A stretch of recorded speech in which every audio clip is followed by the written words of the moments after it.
Take one.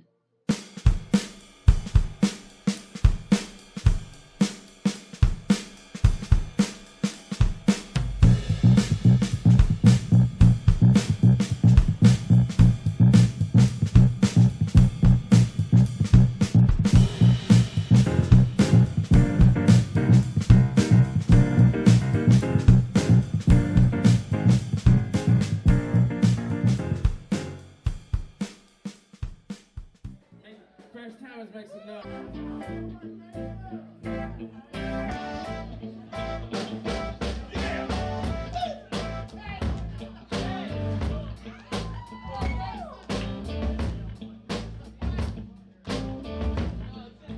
Let's have some fun. Let's have some fun with this. Let's have some fun with this. Hey, George, I need some help. Let's get funky with this.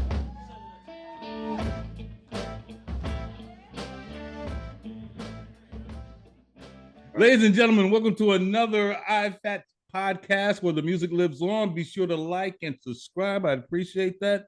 In any case, we have a very special guest here. He's a musician, songwriter, performer.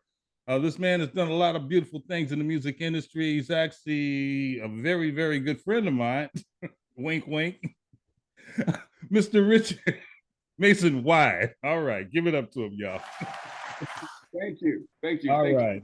you. Mr. Best, thank you so much. Yeah, yes, I am. I am a personal friend. Yes, yes. We're going to leave it right there for now, and then we'll get to why I said that later on in the interview. How's that? All right. All right. Why don't you tell the folks where you're from, Mason? I'm originally from San Francisco, California. Mm-hmm. Born and raised there. Currently living in Texas. All right. All right. So how long you been in Texas, sir? Oh, roughly 25 years. Roughly. Okay. Yes. Okay. Well, you did say roughly, ladies and gentlemen. All right. Hey, man. Let me ask you this. Let's just really get to the meat and potatoes of what this interview is all about. So, what got you started in music? Oh man, it started very early on. You know, my parents used to listen to a lot of gospel music. A lot of, back in the day in the 50s, Mahalia Jackson was the major person, that was played on radios and, Yes. and records. Mm-hmm. But also there was a group called the Caravan, Shirley Caesar. Yes, I do remember though. Yes, I'm I do. Young buck, and so the Caravan, that genre of music or that style of gospel music really attracted me. I like the up tempo beats. So to answer your question, it was the gospel, and then they would play people like Jackie Wilson. Okay, Mr. Excitement. Yeah. Baby, work out. All right now. And that kind of stuff excited me as a young boy, 9 Right. years, 10 years old. And then people like Wilson Pickett came along. The Wicked Wilson Pickett. Yeah. Gotta give him his title, man. Yeah, as I was getting older, I don't want to get ahead of everything. But, Right. But yeah, that's what excited me. Mm-hmm. And also, with my mother always had me and my brothers sing at my grandfather's church in Berkeley. Okay. He had Berkeley, California, ladies and gentlemen. Yeah, he had a radio station, a KRE. You know what it is. Okay. KRE radio, and I remember as a young boy, 6 years old, Mom would buy us these white blazers and have us perform, and she would practice us to packing up, getting ready. All right, now going to church today. All but right. That's where it all started, Mr. Best. It started with my mother encouraging gospel music. Mm-hmm. They did bucket me doing the Jackie Wilson things. Okay. And what age did all this start at again? Well, I got ahead of myself, but the KRE thing was when I was like 6 years old. Oh, okay. Wow, you were very young. We were singing at Grandpa. We were singing at the churches, various churches, like First Union in San Francisco. Mm-hmm. Very well aware of that. Yeah, and my grandfather's church was Evergreen in Berkeley. And then he had that 30-minute spot at KRE. It was a prayer, so he would pray. But he would say, my grandboys are coming in their own little way. Getting y'all ready, huh? All right. Sounds good, man. Sounds good. So to answer your question, Brother Ty, yes. I would ask bands can I sing? I would go to. I got a fake ID at 19. Okay. And I would go to different clubs. And these bands would let me sing. I would ask, "Can I sing?" And they said, "Can you sing? Or what do you want to sing?" Right. Well, in the midnight hour, knock on wood. Okay. Okay. And so those are the standard songs that I would always do. Sometime I would slow it down and do Summertime. But I did every club. After I did these two songs, I would go to another club, and I do it all over again. The same show. Yeah, same songs, different bands. I was just gonna say with different bands. Okay, you just told me y'all know how to hit that. I got you. I got you. Yeah, I'm what following key? you I now. don't know to play. Yeah. So, but then the Mystic Knights were playing at the Mission Y, Okay. and I happened to go in there. I knew the band. I knew some of the members. I went to junior high school with a lot of the members in that band. Okay. And I asked, "Can I sing?" And that's the only band that told me no. Rejected right on the spot, huh? Yeah, but Mrs. Hurd, the manager of the band at the time, had very good reason why she didn't want me to do it. Right. She explained it to me. She said, "Well, Mason, I thank you for coming up to me and asking me, can you do this?" She said, "But as you can see, we have a singer. Right. And if you was to perform, if I let you perform and you outshine our singer, the audience, they're gonna want to hear you." Right. That made a lot of sense. It does. She says, "But what I'll do is he's going to be leaving in a couple of weeks. He's going into the military. I'll call you." Now, of course, I'm entertaining. I'm not going to get this call, but that was fine with me. Because after they denied me that night, I went to another club and satisfied my urge to sing. Right. Okay. So, but she did call. And what was her name again? Mrs. Bessie Hurd. All right, I want to give her all the props. Because, yes, Bessie Hurd. Bessie Hurd, give it up. Yes. She was a God-fearing woman, a stickler with what she said. If she spoke, she spoke loud. Yeah. Now let me cut you off for a second. And now she was the manager of the Mystic Knights, right? Yes. Okay. Yes. Right. I don't think you stated that in the beginning. Yeah, she was a great lady, man. Okay. Great lady. Right. God rest her soul. But 2 weeks later, she did call me. All right. And I don't know if you know the story, but she asked me to go over to the keyboard player's house. Right. Well, I do know the story, but tell it for the audience. I think they love to hear this. Yes. This is a crazy story. Yes, it is. Olaf Pollard was a keyboard player at the time in the band. And she said, "I need you to audition with him." It was on a Saturday. Right. And so I go over and I audition with Olaf. And so I'm doing my favorite knock on wood. Getting all in it. Huh? And then Olaf stopped playing and he looked at me and he said, "Can you scream like James Brown?" Yeah, that's a heck of a request. What time of day was it? It depends. Yeah. So I hollered like James. Right. I thought I did. But obviously I did something good because immediately he got on the phone and he calls Mrs. Hurd and he goes, "He'll work." Oh, wow. Okay. So you just got shoehorned right in there. Yeah, so that was on a Saturday. I can never forget it. It was on a Saturday. They had a gig that night over at Treasure Island Naval Air Station. Okay, in the Bay Area. For you folks who don't know, we're talking about the Bay Area, San Francisco, Oakland area. Yes, go ahead. So I went over and I did my first show with them, and the rest was history with that band for many years after that. Okay, so your stint with the Mystic Knights. I know a little history, but maybe the audience would love to hear a little history. So you guys did some traveling with some. I know you guys are pretty much based in the Bay Area, but can you give us some information about who were some of the famous people you guys performed with, and that kind of, and where you traveled at? Oh yes.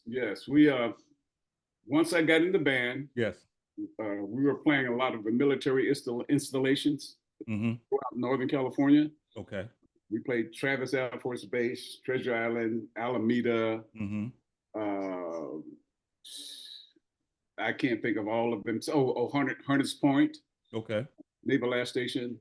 Because Mrs. Hurd was a part of the military. She was a military special services person. Oh, okay.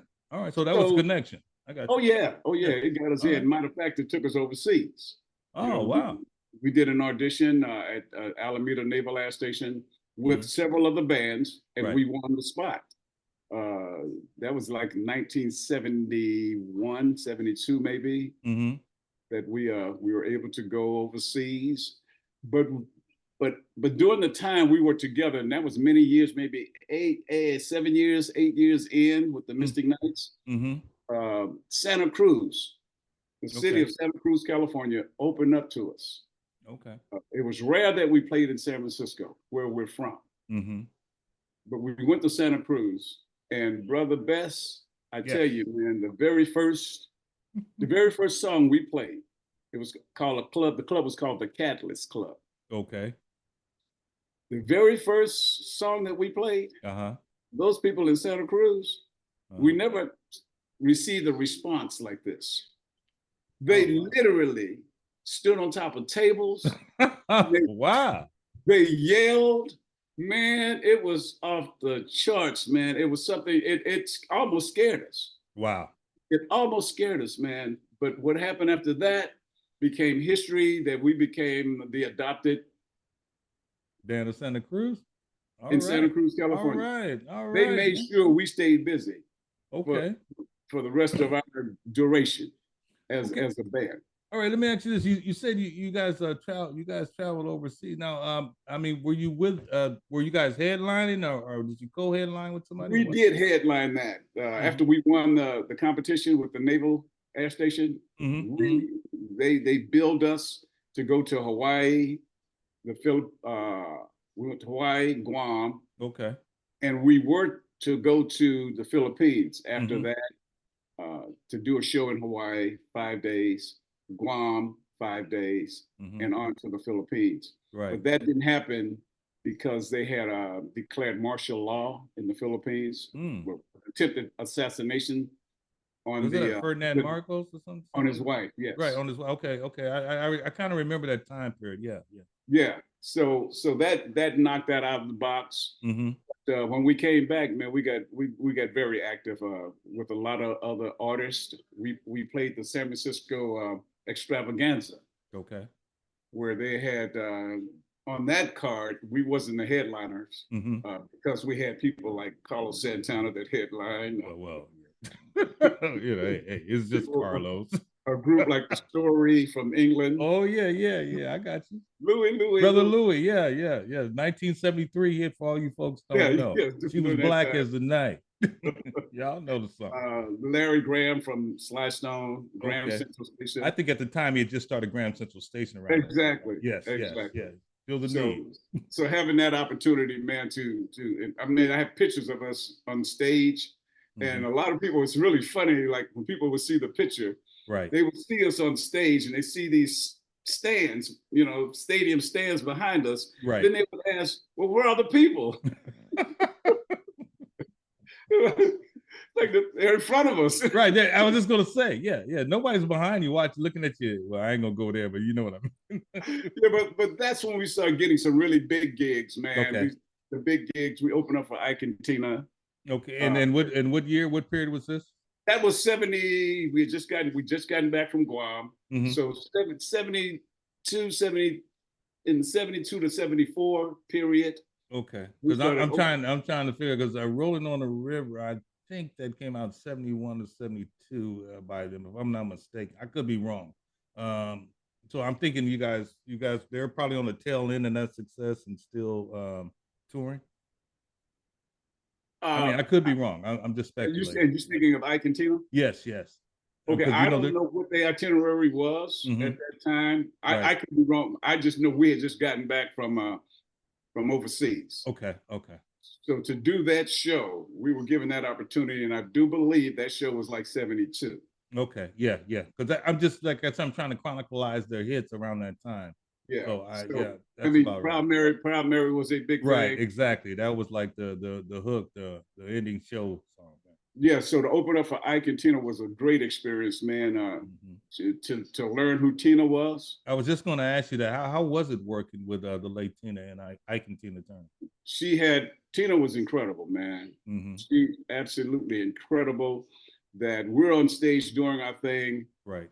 And Tina and the I.F.A.T.S came from their dressing room on the side of the stage and started doing the pony, whatever they do. The pony. Okay, I haven't heard that in a while. All right, the pony. We're gonna do that. And they started cheering us on, man. And that was the greatest feeling for a young buck band to have Tina and the I.F.A.T.S man come and give us that kind of love. Right.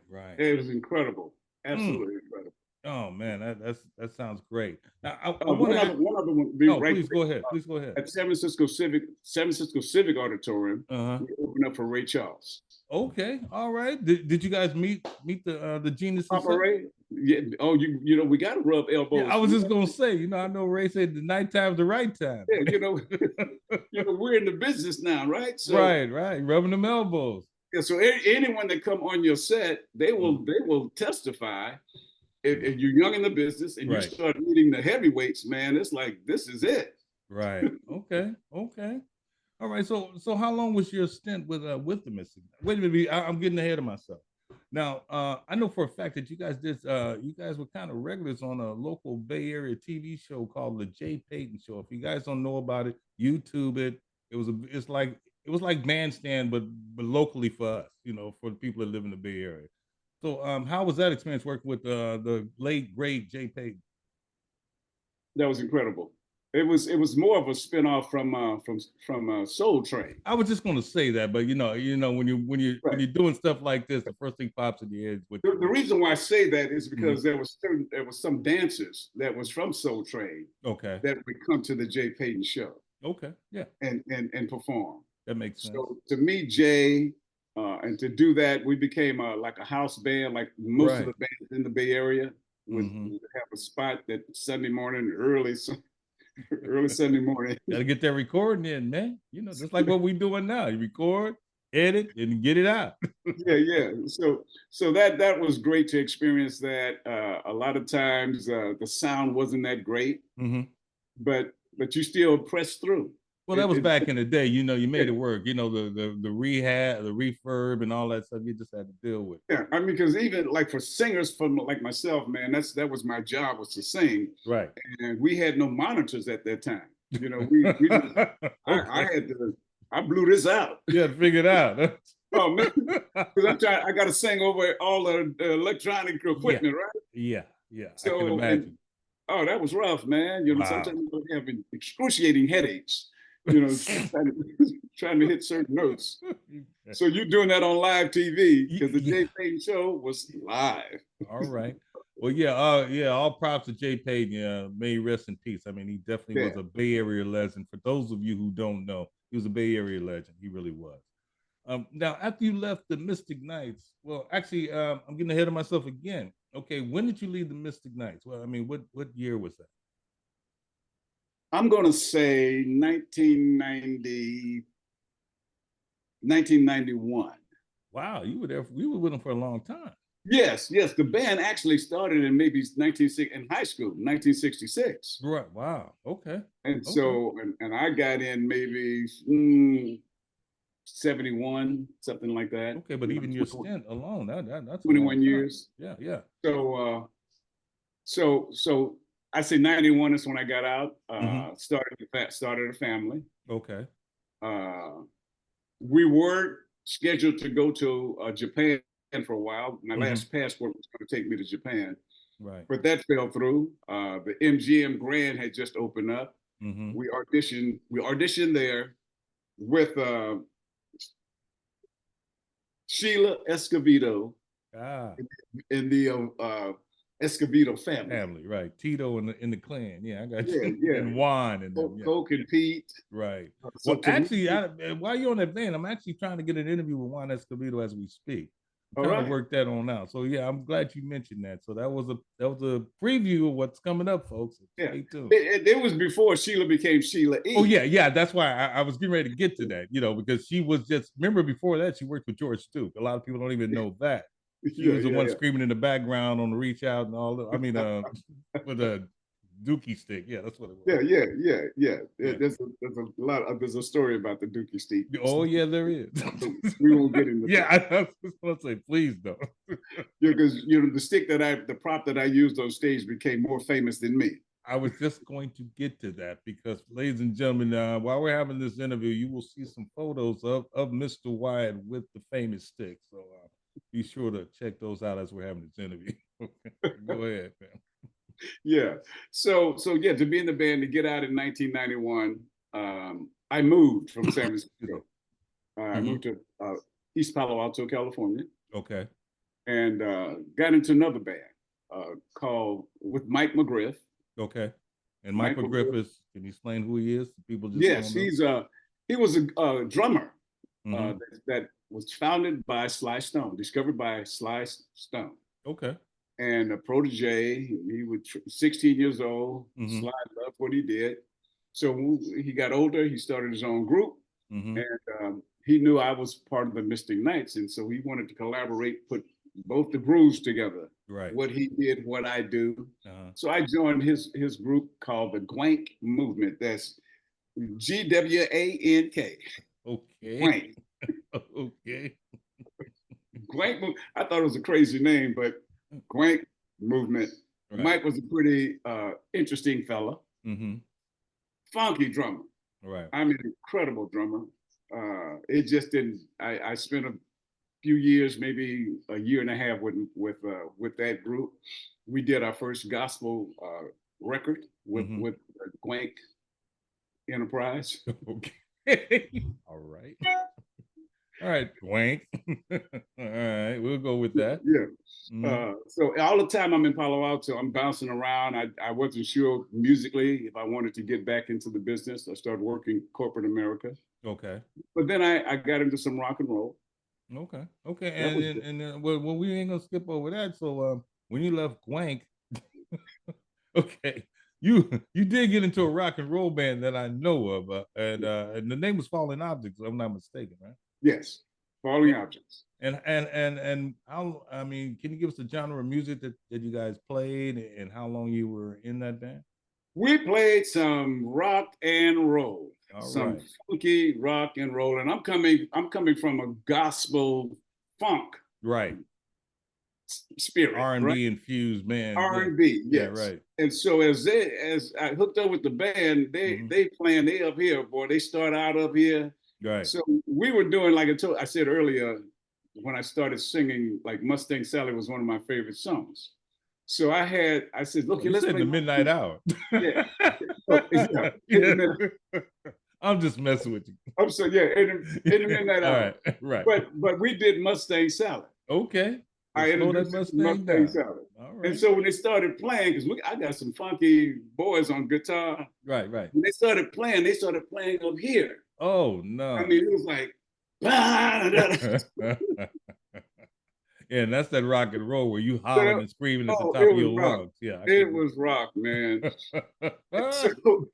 So I'm trying to find my niche, right? I'm going, oh my Lord, I couldn't find my niche. Right.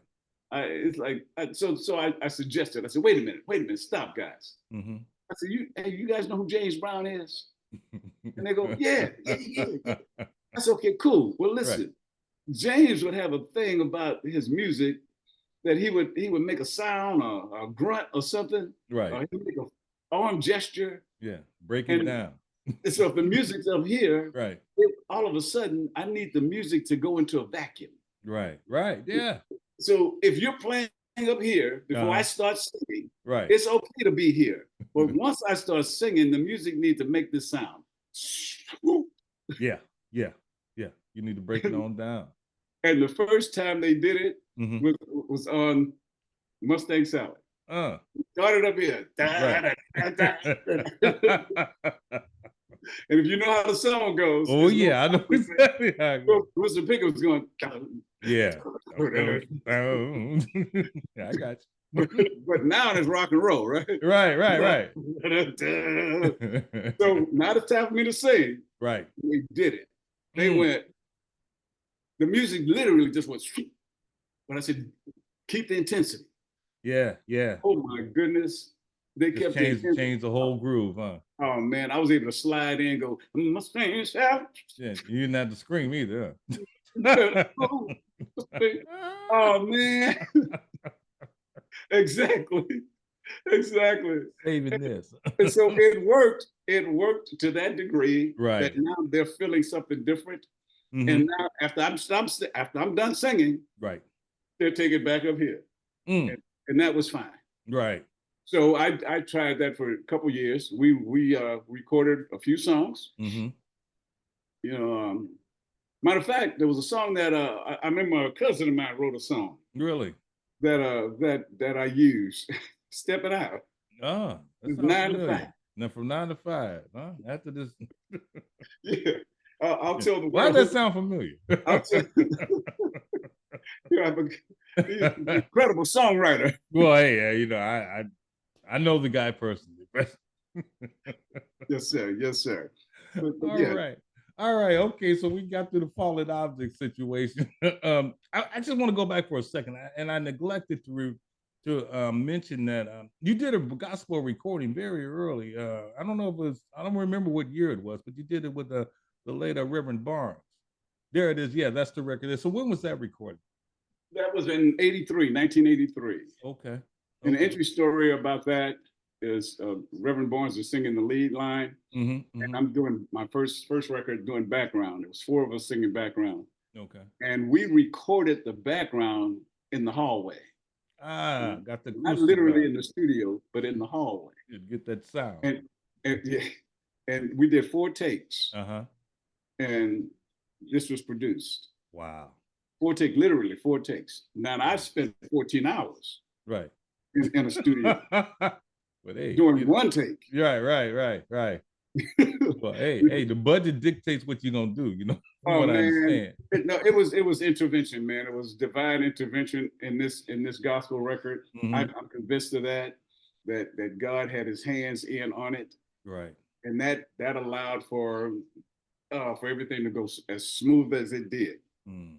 And so this part 1, part 2 Okay. on this it's a prayer type song called Lord Hear My Prayer. Okay. And All right. Pastor Barnes is doing that. All right. Well, hey, man, we got a few minutes left, so I just want to real quickly. I guess that takes us full circle. So you want to tell the folks what you're doing now, Mr. Wyatt? Yes, well, I'm preaching the gospel of Jesus Christ now. God has blessed me to pastor a church called Kingdom Ministries here in Mesquite, Texas. Okay, and I'll put there is a link, and I'll make sure it's in remote. Yeah, what we're doing now, we're doing the recordings and posting them on YouTube. Mm-hmm. So viewers can go to Mesquite Kingdom Ministries, Mesquite, Texas. Okay. And there we are. So that's what I'm doing now. And I'm still writing music. I'm doing some things I want to get with a few guys that I used to work with years ago. Right. And have them be a part of these projects that I'm doing. Mm-hmm. God has blessed me to write 8 other songs, and they're coming out okay. Okay.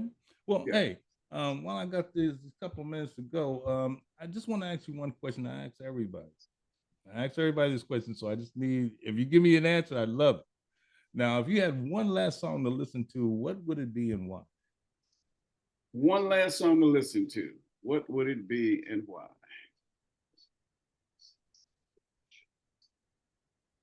I know it's tough. It's rough. I've asked people. They said, "Man, that's hard." Earth, Wind, and Fire. Yes. Did a song called "Burning Bush." Oh yeah, that's on the Spirit album. Came out in 1976. It's a Burning yellow album for you folks who don't know. Yeah, Burning Bush, that old bush that keeps on burning. Keeps on burning. It's a beautiful song. That's one of my favorites too. Really one of my favorites. Yeah. Beautiful selection. Maurice and company got real deep into that. Very spiritual. Actually, the whole album is spiritual. That's why they call it Spirit, believe it or not. And even Keep Your Head to the Sky. Oh, come on. That's classic. Yeah. So you asked for one, but I have to go with 2. That's all right. I'm gonna let you cheat because while I'm ladies and gentlemen, before I wrap this up, I just need to disclose one thing that you folks probably already know. So why these guys look alike? Well, Mason just happens to be my first cousin. His mother and my dad, the sister and brother. I love him. He's more like a brother to me. And anybody that knows me has always seen him and vice versa. So I appreciate him giving us this time to interview him about his career because he has done a lot in the music industry. He's seen a lot, and he's got a lot coming. And trust me, I'm going to give you the link to what's going on with him. Kingdom Ministries, you'll have that, and also some of his photos will be popping up during this interview, so you can see exactly what this young man used to do. But anyway, cuz. And things that I didn't do. Yeah, because he is a good guy. Okay, he's a reverend now. Okay, so y'all stop it. In any case, go ahead. One disclaimer. Yes, sir. All the time I was active in the music business as a young man. I have to say this. I have to give God His praise that He kept us.